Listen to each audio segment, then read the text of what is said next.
In the quiet hamlet of Aylesmoore, nestled in a forgotten corner of the English countryside, rumors whispered of an alluring woman named Sibyl. She was a creature of ethereal beauty, with eyes of burning crimson that bore into your soul, and a voice as sweet as summer wine.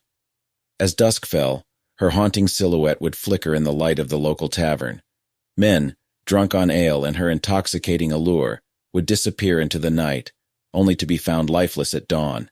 Their bodies bore no wounds, but the life was drained from their eyes, replaced with a terror too horrific to describe.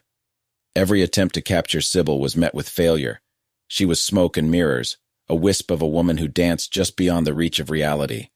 Her crimson eyes were always the last thing they saw before the world blurred into shadows.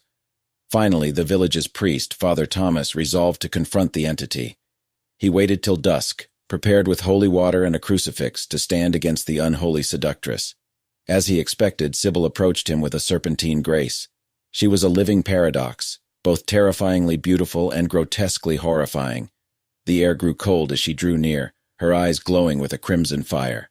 "Don't fear, Thomas," she crooned, voice dripping with sweetness. "Join me and you'll never fear death again." With trembling hands, Thomas brandished his crucifix.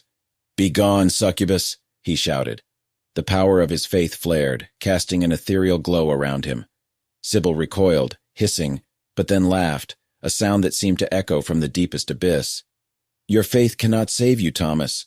She lunged faster than any mortal, but Thomas reacted in kind, splashing the holy water onto her. Sibyl shrieked, an unearthly wail of pain and fury. She melted into the shadows, leaving behind nothing but her echoing laughter.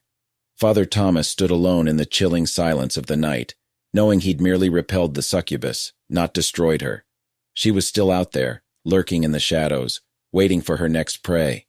Every dusk would bring a new fear, a fear of the seductive shadows, a fear of Sibyl, the succubus of Aylesmoore.